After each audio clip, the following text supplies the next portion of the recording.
Olá pessoal, tudo bem? Iniciando agora mais uma aula de estatística aplicada.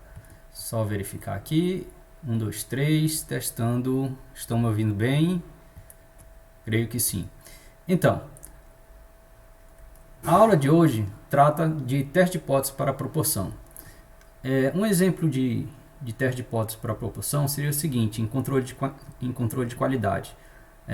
Por exemplo, suponha que você é dono de uma empresa onde você vende produtos em lote de tamanho 100. E aí o seu cliente diz o seguinte, olha, eu só aceito comprar o lote, né, de tamanho 100, de 100 produtos, se no máximo 5% dos produtos estejam defeituosos. Então, para verificar se os produtos estão defeituosos numa proporção máxima de 5%, você retira uma amostra, né, e verifica com base nessa amostra se esta hipótese é verdadeira ou não. Certo? Será que no máximo 5% são defeituosos? Ao final, você rejeita ou não a hipótese de que no máximo 5% das peças dos produtos são defeituosos.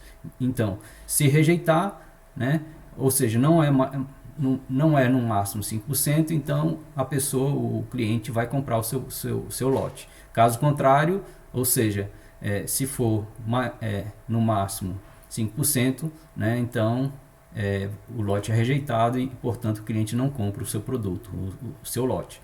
Ok?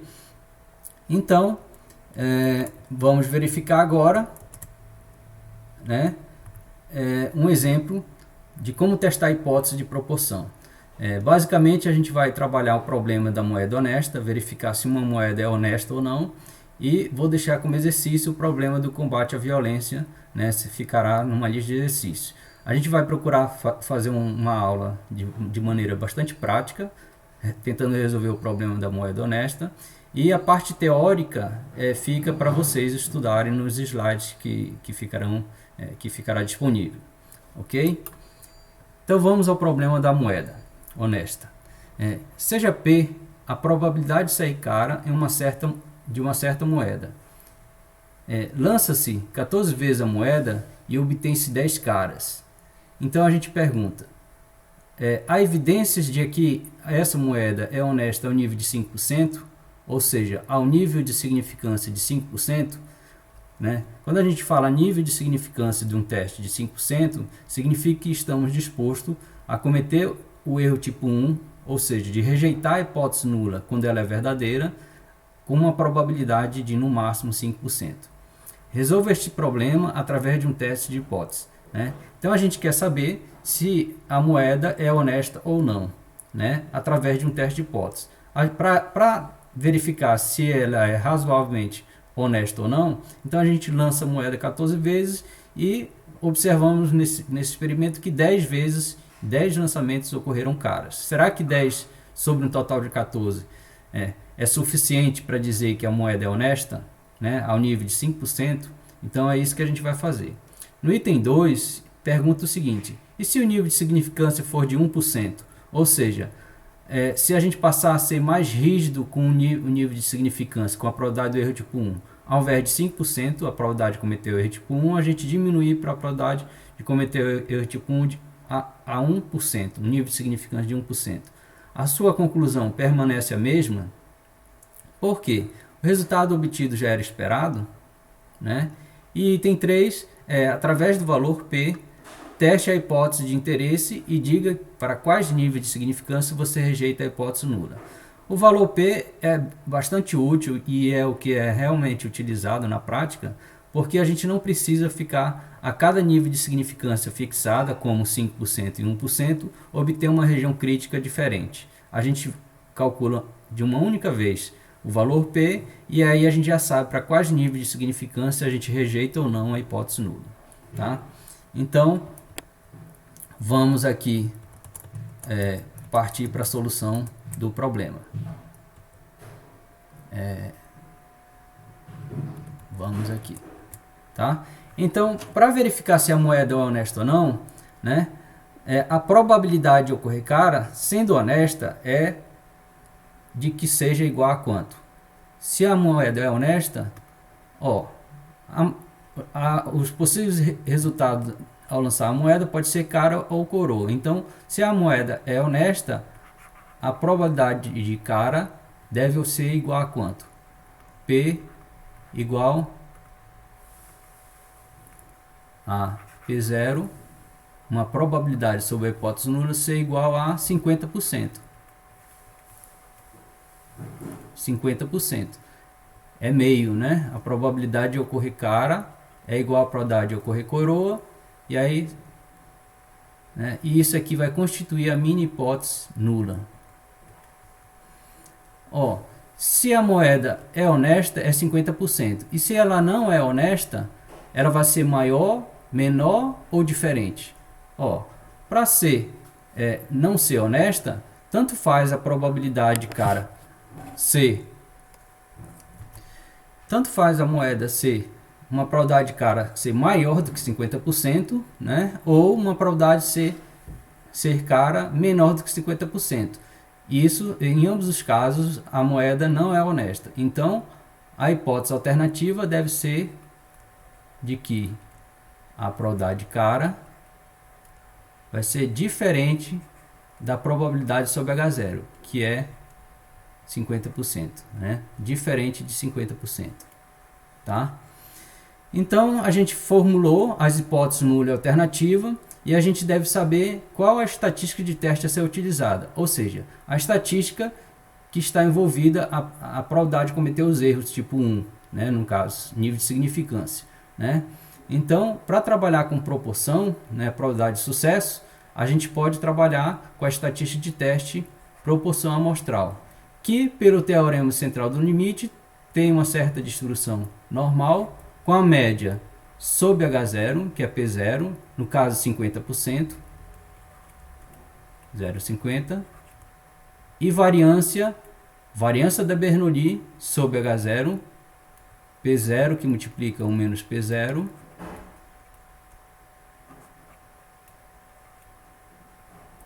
dividido pelo tamanho da amostra. Então é a variância sobre N, né? Só que a variância da Bernoulli. Então essa e esse P0 é a probabilidade de sucesso, né, de sair cara sobre H0, que é 50%. Então é essa estatística que a gente vai trabalhar. E o teste é bilateral. A probabilidade de cara é 50%, quanto a alternativa de ser diferente de 50%. Então eu vou ensinar para vocês 3 maneiras de resolver esse problema, fazer esse teste. A primeira ideia é considerar a distribuição normal na escala original, ou seja, na escala de proporção amostral. Na escala da proporção amostral, sob H0, a verdadeira proporção é 50%, supondo que a moeda é honesta. E aí, se a moeda não é honesta, pode ser que a moeda seja honesta, a probabilidade de cara realmente seja 50%. Mas como a amostra é aleatória, pode ocorrer que a proporção de caras na amostra ocorra um pouco à direita, um pouco a mais de 50%. Mas ainda assim, a verdadeira proporção de cara, probabilidade de cara é 50%. Mas, a partir de um certo ponto para a direita, a gente já não aceita mais a hipótese de que a proporção de cara, a probabilidade de cara é 50%, e sim, na verdade, é maior. Então, a gente chama de proporção amostral crítica 2. Tá? A partir desse valor para mais, tá, a gente rejeita a hipótese que a verdadeira probabilidade de cara é 50%. Pode ocorrer também que a amostra ocorra um pouco à esquerda de 50%, a proporção amostral. Mas a verdadeira proporção, probabilidade de cara, é 50%. Né? Pode ocorrer um pouco abaixo devido ao acaso. Mas a partir de um ponto crítico, uma probabilidade, uma proporção amostral crítica 1 para menos, é mais razoável supor que a verdadeira probabilidade de cara é menor do que 50%, logo diferente. Tá? Só que essas regiões, tanto à direita quanto aqui à esquerda, são as regiões críticas. E a gente pode rejeitar a hipótese nula, a região crítica é a região de rejeição de hipótese nula, quando H0 é verdadeiro, com uma probabilidade alfa. Só que como é o teste bilateral, é alfa sobre 2 para um lado e alfa sobre 2 para o outro. A probabilidade de cometer o erro tipo 1, que é rejeitar a hipótese nula quando ela é verdadeira. Como alfa no item 1 é de 5%, então a probabilidade é 0,025, 2,5% para a direita, para a esquerda, e 2,05, 0,25, 2,5% para a direita. Somando o nível de significância, alfa sobre 2 por alfa sobre 2 dá 5%. É a probabilidade de rejeitar H0 quando H0 é verdadeiro. Isso aqui está na proporção amostral, né? A proporção amostral na escala original. Então, a ideia é obter os valores proporção crítico 2 e proporção crítico 1. Ok? Acontece que a gente pode também trabalhar com a escala padronizada. O 50% menos a média sobre H0 é 50% menos 50% dá 0. Então, a gente padroniza a distribuição normal, vai para a escala 0,1. Então, a média que é 50%, ela vai para média 0. E aí a gente vai trabalhar com a escala da normal padrão, Z. Essa proporção crítica 2, ela vem para um Z crítico 2, que a gente procura obter qual o valor do Z crítico 2. Qual o valor do Z crítico 2? Essa proporção crítica 1 vem para uma escala padronizada de Z crítico 1. Z crítico 1. Ok? Z crítico 2. Pronto. A gente rejeita H0 na escala padronizada, tá? Quando a estatística padronizada observada na amostra for maior do que Z crítico 2. Então, do Z crítico 2 para mais. Ou menor do que Z crítico 1 para menos. Tá? Com que probabilidade? Alfa sobre 2 do lado direito. Alfa sobre 2, que é 0,025. Ou a probabilidade de rejeitar H0 quando H0 é verdadeiro para o lado esquerdo, com probabilidade alfa sobre 2 também. Então 0,025. Ora, nas caudas superior mais inferior são 5%. Logo ao meio nós temos 5%, 100% menos 5%, 95%, 0,95. E o intervalo entre menos Z e Z de 95% corresponde a 1,96. 1,96. A gente já sabe desse ponto crítico na tabela da distribuição normal padrão. E aqui o Z crítico 1 vai ser menos 1,96. Tá? Então, na escala padronizada a gente já sabe qual é a região crítica. Vai ser o quê? De menos infinito a menos 1,96, união 1,96 para mais infinito. Essa é a região crítica na escala padronizada. Na escala original, a gente sabe que esse Z crítico 1 é uma transformação da proporção crítica 1 para a escala padronizada. E essa proporção crítico 2, ela transforma-se para uma escala padronizada em Z crítico 2, e eu tenho como voltar para a escala original. Tá? Então, o que acontece? Sabemos que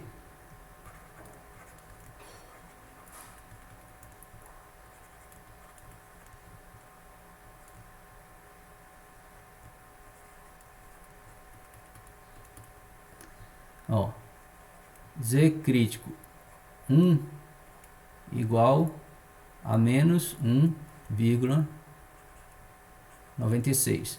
Ora, mas Z crítico 1, esse Z crítico 1 é a transformação, é a padronização do ponto crítico 1, da proporção crítica 1.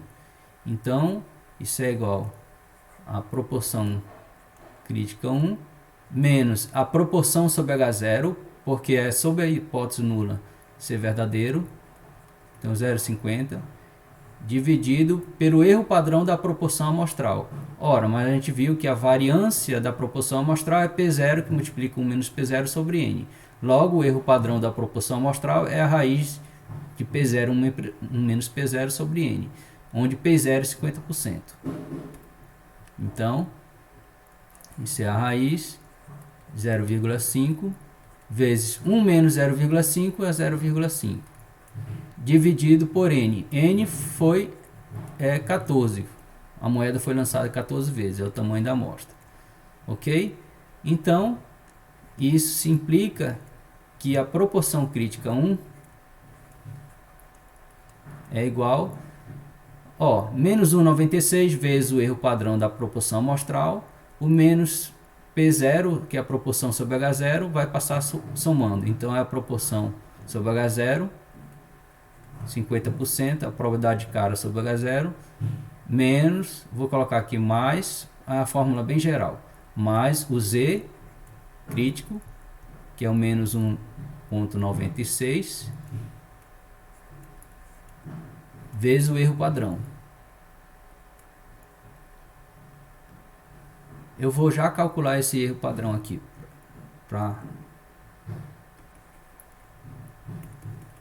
Esse erro padrão aqui,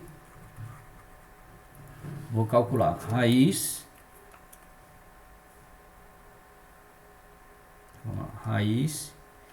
0,5 vezes 0,5 é 0,25.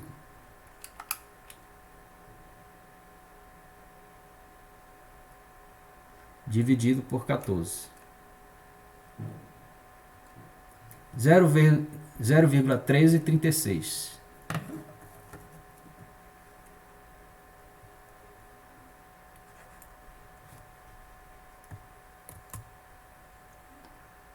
0,1336.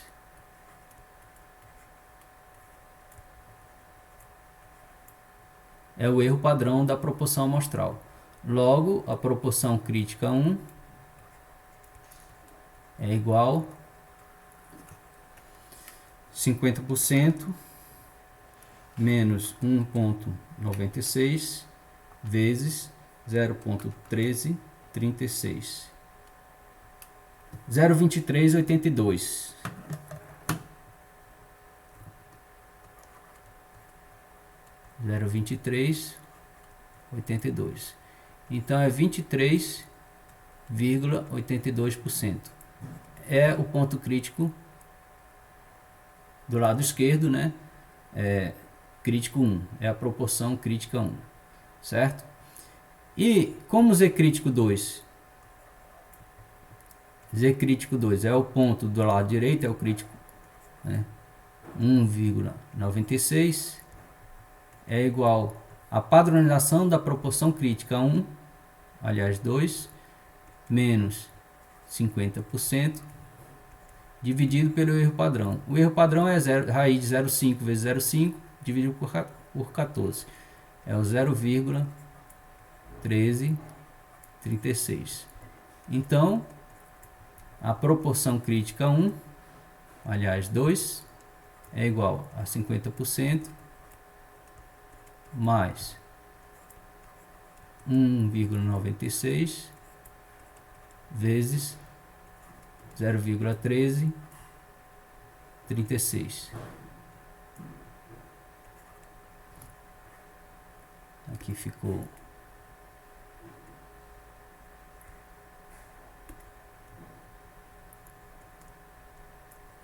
então a proporção crítica 2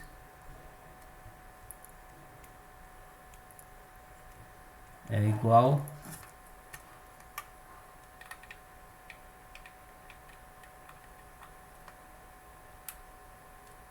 0,762. 0,762.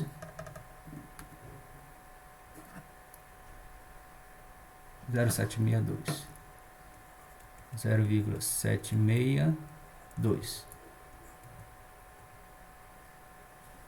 76,2%.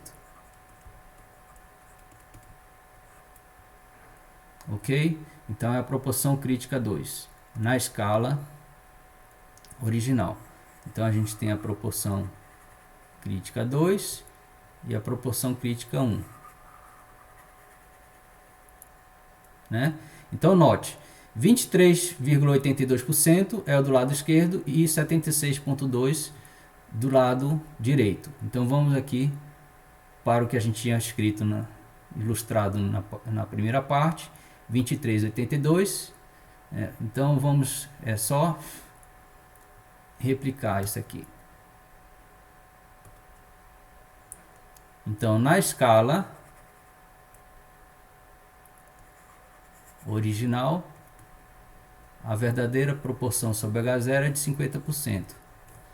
E o ponto crítico 1 foi o 2, 76,2. 0,762. Valores da proporção amostral maior do que ele, eu digo que a proporção amostral é diferente ou é maior, né? E valores menor do que a proporção crítica 1, ou seja, 0,20, vamos arredondar aqui, 0,24, 23,8, 0,238,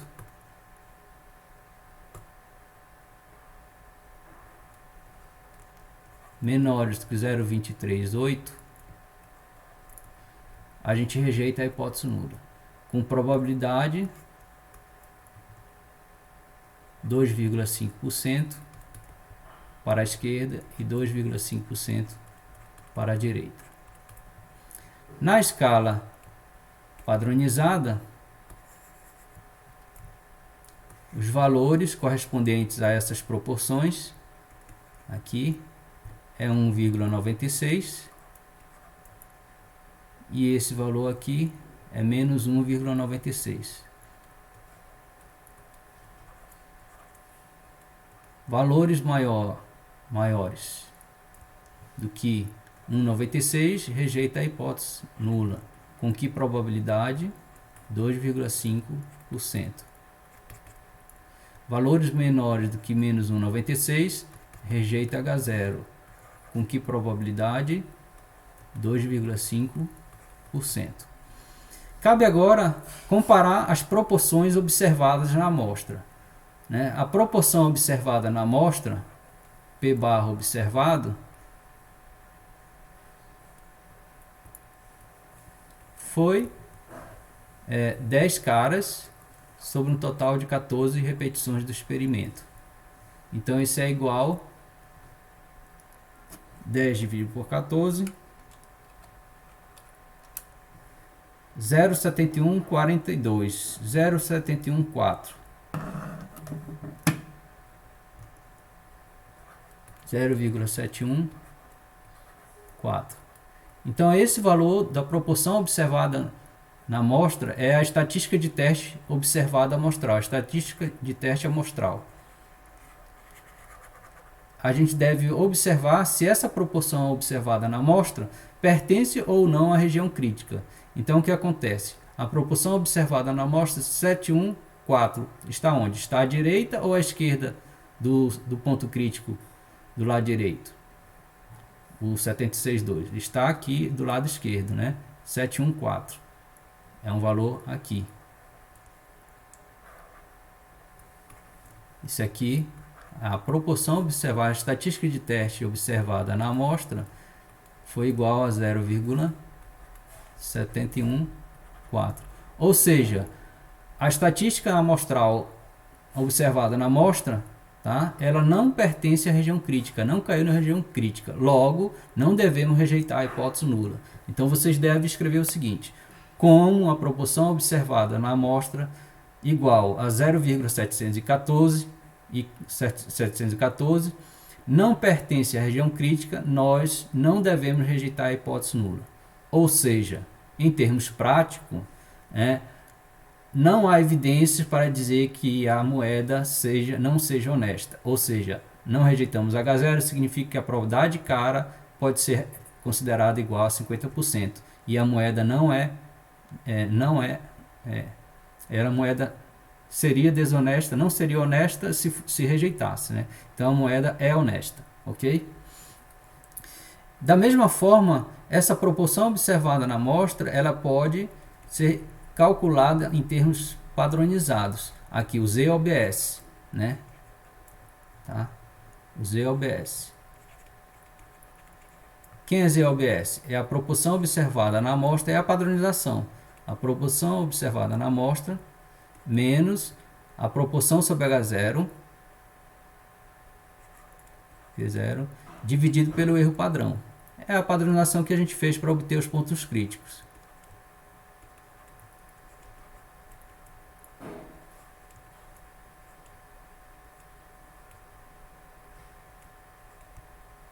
Sobre N. Sobre N. Tirar isso. Então, o Z observado, proporção observada na amostra, 0,714. Menos 50%, que é a probabilidade de cara sobre H0, dividido pelo erro padrão que a gente já sabe, que é quanto? Esse erro padrão aqui, ó, 0,1336.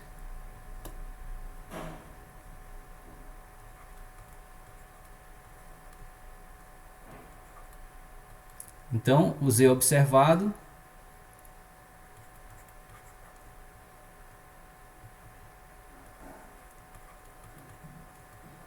é igual, padronizando, né, a proporção observada, 0,714 menos 0,50 dividido por 0,1336.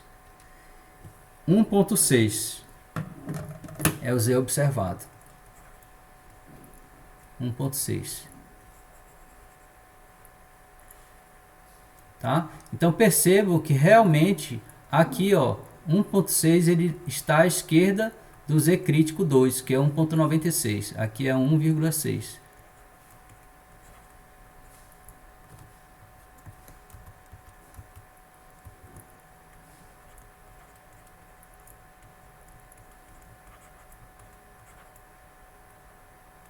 Né? Então ele pertence a uma região que não rejeita a hipótese nula, né? 1,6 é menor do que 1,96. Então, novamente, não rejeita a hipótese nula, ou seja, os dados não levam à rejeição de H0, que se rejeitasse, diríamos que a moeda não é honesta. Então, a gente pode dizer que a moeda é honesta, ok? Não deixa de ser desonesta, ok?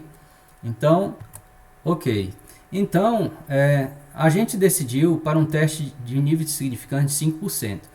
Quando o teste vai para nível de significância de 1%, a única coisa que muda é essa probabilidade de rejeitar H0 quando H0 é verdadeiro. Ao invés de ser 2,5% para um lado e 2,5% para o outro, será o quê?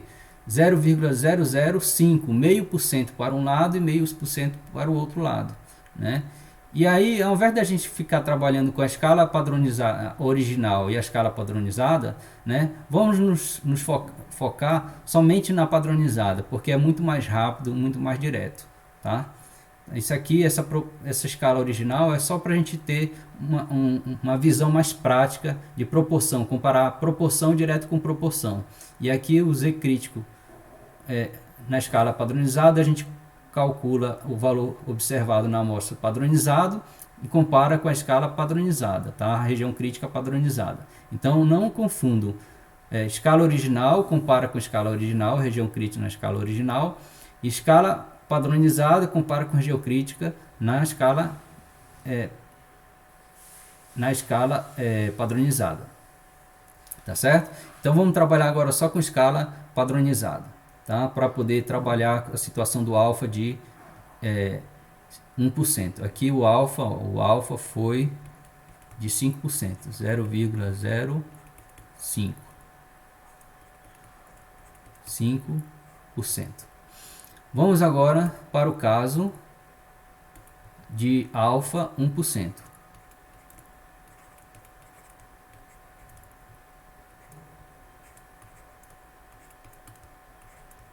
Então vocês vão ver que vai ficar bem mais simples, né? Se alfa é 1%, sobre H0 a média na escala padronizada é 0. Pode ser que o valor ocorra um pouco acima de 0 devido ao acaso, quando a verdadeira média é 0. Mas a partir de um ponto para mais, eu rejeito a hipótese que seja igual a 0, e sim vai ser maior ou diferente de que 0. É o Z crítico 2. Que a gente vai trabalhar com teste bilateral, porque diferente pode ser para para mais ou para menos. De um ponto para menos, eu também rejeito a hipótese que a média é zero, e sim vai ser menor. A gente chama de Z crítico 1. Com que probabilidade? 1% nas duas caudas. Então, vai ficar 0,005, que é 0,5% para um lado, né? 0,5% para um lado. Ok? E aqui também vai ser 0,5% para esse outro lado.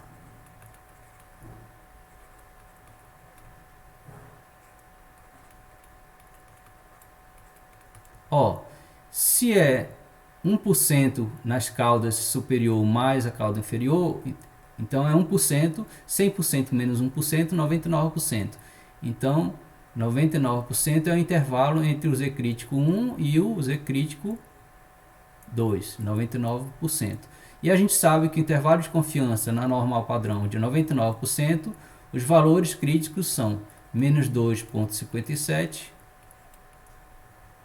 e aqui 2,57. Então esses são os valores críticos na escala padronizada.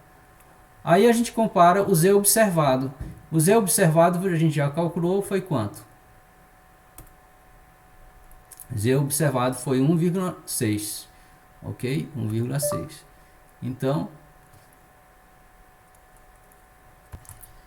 Então o Z observado, né, foi 1,6, não é isso mesmo? E aí a gente pode verificar se está dentro ou fora da região crítica. 1,6 está aqui, ó, está abaixo de 2,57. Aqui é o Z observado.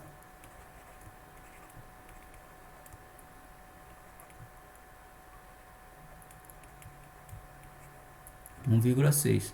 Logo, não rejeitamos a hipótese nula, tá? Então, a gente observa o seguinte, olha, 1,6 já não rejeitava quando era 5%. 5%, o Z crítico estava bem por aqui, assim, ó. Estava por aqui. 5%. Ó, se a gente não rejeitava quando era 5%, quando passou a 1%, a área, que era essa áreazinha com mais essa área aqui, era 5%. Quando passou para 1%, a área de rejeição diminuiu. Como diminuiu, o Z crítico que estava nesse ponto aqui foi para mais para a direita. Então, com mais evidência ainda, não rejeita H0. Tá? Então, não rejeita H0. Então, já era esperado que realmente, se não rejeitou com 5%, não rejeitaríamos com 1% também.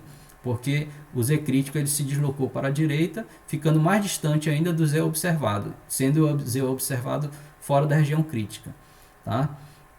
Agora, se rejeitássemos H0 com 5%, quando diminuíssemos para 1%, poderíamos rejeitar ou não a hipótese nula. Poderia ser que modificasse. Quando a gente rejeita e diminui o nível de significância, o resultado pode ser modificado. Pode continuar rejeitando ou pode passar a não rejeitar a hipótese nula. Mas como a gente não rejeitou a 5% e diminuiu para 1%, a gente sempre vai manter essa mesma decisão. Ok? Então isso é uma maneira de ficar trabalhando com região crítica padronizada, né? Diminuiu aqui o nível de significância e aí a gente compara só os valores críticos na escala padronizada. Tá?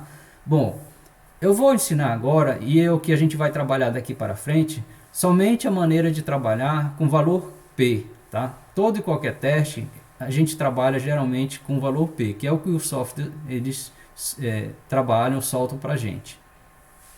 Tá? Então eu vou explicar o seguinte, o valor P é a probabilidade de observar valores mais extremos do que a estatística observada. Então na escala padronizada, porque a gente vai trabalhar com a normal padrão, né? O que significa isso? Ó, a média sobre H0 na escala padronizada é 0. E a estatística observada na amostra padronizada, o Z observado, foi 1,6. 1,6. A gente já calculou isso. Tá?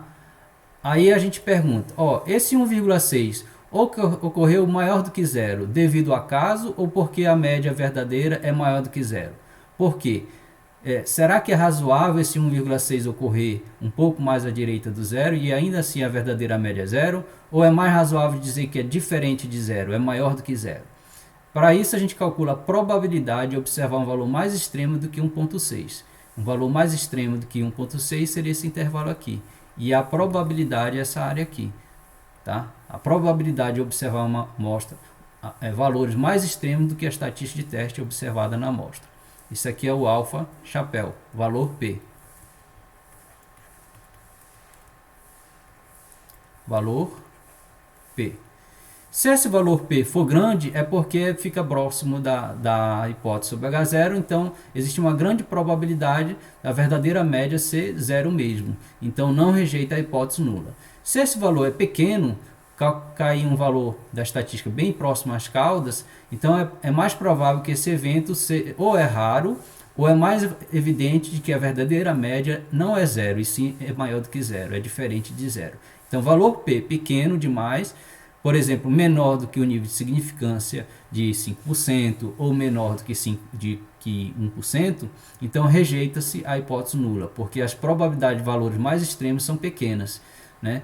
Se H0 é verdadeiro. Então é mais razoável dizer que a verdadeira média é maior do que zero, quando o valor P é pequeno. Seria uma cauda bem pequena aqui. Então vamos calcular o valor P no caso do teste bilateral. No caso do teste bilateral, dizer que a estatística de teste é diferente de zero, ou é para a direita ou é para a esquerda. Por isso a gente vai calcular, tá, o valor P, alfa chapéu, dividido por 2. Ao final, a gente vai calcular o valor extremo multiplicado por 2. Então, alfa chapéu dividido por 2 vai ser a probabilidade de Z ser maior do que Z observado, porque é um valor mais extremo do que a estatística observada. Então, isso é igual a probabilidade de Z ser maior, o Z observado é 1,6, que a gente já calculou. Isso é igual a 1 menos a probabilidade de ser menor. Por quê? Porque é o que a tabela acumulada nos dá.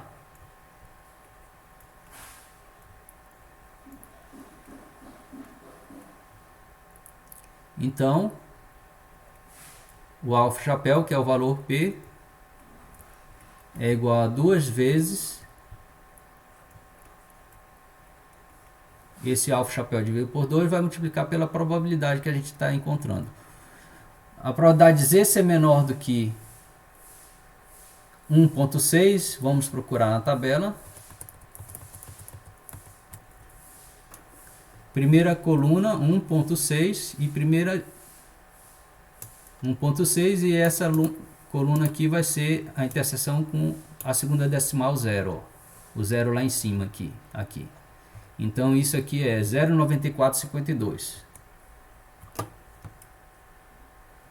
0,9452.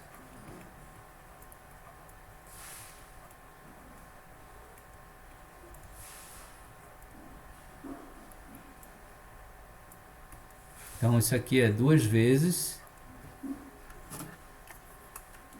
1 menos 0,9452, 0,0548.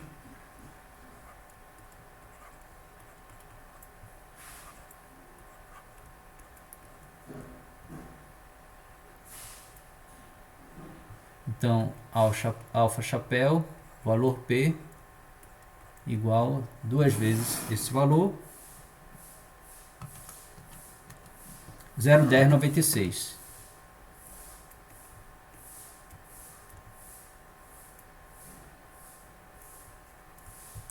Ou seja, 10,96% é o valor P. Tá? Então, como eu disse, se esse valor P é razoavelmente grande, há evidência de que, com grande probabilidade, esse valor ocorreu devido ao acaso. Está próximo de zero, com grande probabilidade. Então, com grande probabilidade, a verdadeira média é zero mesmo, ou seja, não rejeita a hipótese nula. Se o valor P fosse grande, era mais evidente de que a verdadeira média, esse valor estaria muito mais extremo, e seria mais evidente que o valor P, sendo pequeno, é mais evidente que rejeita H0, que a verdadeira média é maior do que zero. Tá? Por exemplo, se o valor P for menor do que 5%, se for menor que 1%, rejeita a hipótese nula, se fosse o caso. Mas aqui não, o valor P foi grande. Então, há mais evidência de que não devemos rejeitar a hipótese nula. Tá? Então, a decisão é a seguinte: rejeitamos H0.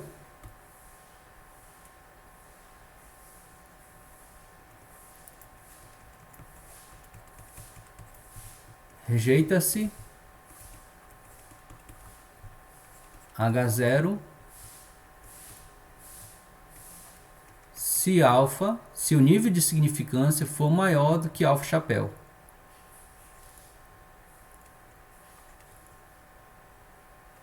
Mas quem é alfa chapéu? 10,96%.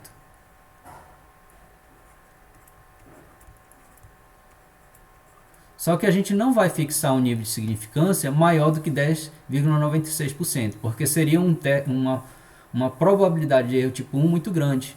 Então, a gente não vai fixar o alfa maior do que 10,96, então não rejeitamos H0. Se rejeitaria se fosse o alfa maior do que o alfa chapéu. Então, não rejeita H0.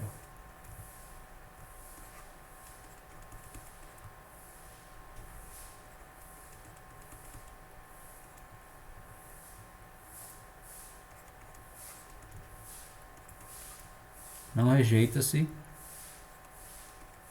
H0, ok? Para todo alfa maior do que alfa chapéu, rejeita-se H0. Ou seja, alfa chapéu menor do que alfa, iríamos rejeitar. Alfa chapéu menor do que alfa. Se, por exemplo, se 10,96 fosse menor do que 5%, mas não é, então não rejeita H0. Se 10,96 fosse menor, né, invertendo esse sinal aqui, né? Porque aqui ficaria alfa chapéu menor do que alfa, né? Alfa maior do que alfa chapéu é equivalente a alfa chapéu menor. Se alfa é maior, alfa chapéu é menor do que 90, que alfa. Então, se um valor P fosse menor do que alfa, rejeitaríamos, né? Mas a gente não vai pegar 10,96 menor do que 5%, não é menor. Então, não rejeita H0. 10,96 não é menor do que 1%, então não rejeita, só se fosse menor, né? Ok? Então não rejeita esse H0. Então a gente acabou de ter um critério de decisão completo. Então vamos ver agora como a gente pode trabalhar usando o R, né? Certo? Eu tenho aqui uma base de dados que é das moedas. Então aqui a gente digitou uma coluna cara, aí aqui se cara, cara, ó, o terceiro registro foi 0, foi coroa. Aí lançou a moeda de novo, cara, lançou a moeda de novo, ocorreu coroa, 0. Então poderia ser vota no candidato, 0 não vota no candidato. Poderia ser uma pesquisa eleitoral, tá certo? Então o que a gente faz? Aqui está em Excel, aí eu recomendo que a gente salve. O R pode fazer importação de bases de dados em Excel, mas eu recomendo a gente salvar em texto. Então, salvar como nesse computador.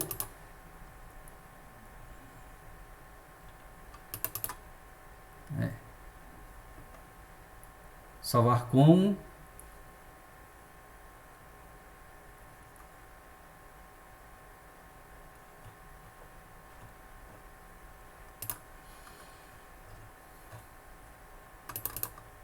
Vamos lá.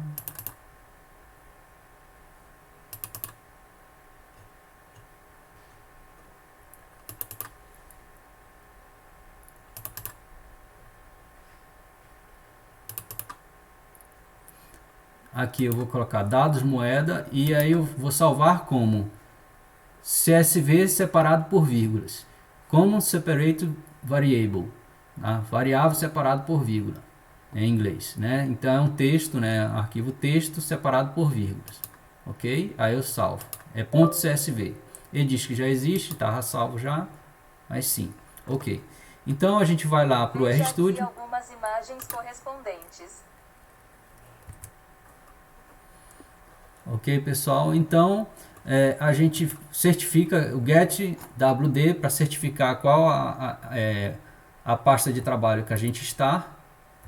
Aqui ele está na pasta de trabalho que eu estou trabalhando, que tem a minha base de dados. Se não estiver, eu coloco setwd e o endereço, né, o caminho a ser percorrido para chegar na pasta que está a minha base de dados.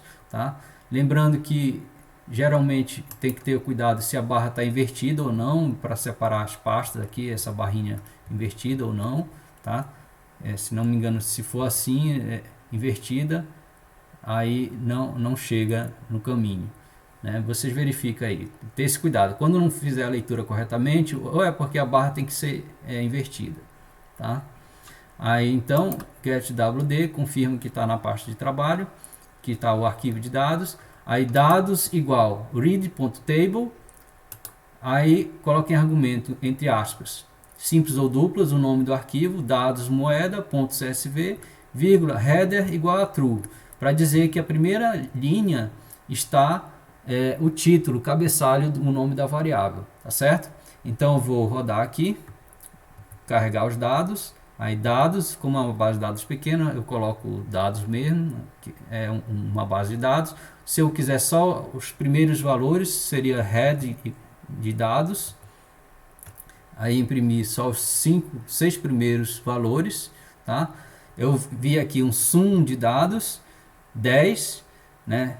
10 sucessos, um DIN de dados para saber quantas linhas e colunas, 14 linhas, né? 14 repetições do tamanho da amostra e uma coluna, uma variável. STR de dados diz a estrutura, qual objeto que eu tenho de dados, tá? É um data frame, uma planilha, como se fosse uma planilha de dados, é uma base de dados com 14 observações e uma variável, tá? E a função que a gente vai usar, tá, para fazer o nosso teste de hipótese é o prop.teste, onde vai ter o argumento x, que vai ser o total de sucessos, certo? Se eu não soubesse quanto sucesso fosse, aqui eu colocaria sum de dados, né? Sum dados. E n, a dimensão, né? Quantas observações tem. Por exemplo, eu poderia colocar aqui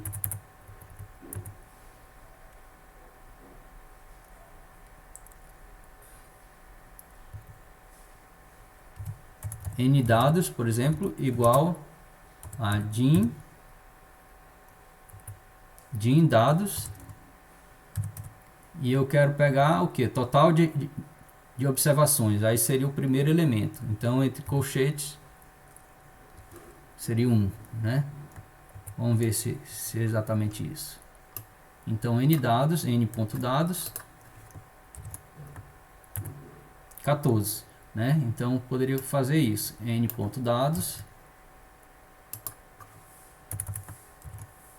14. Então prop.teste x no 10. Vou colocar aqui tot.sus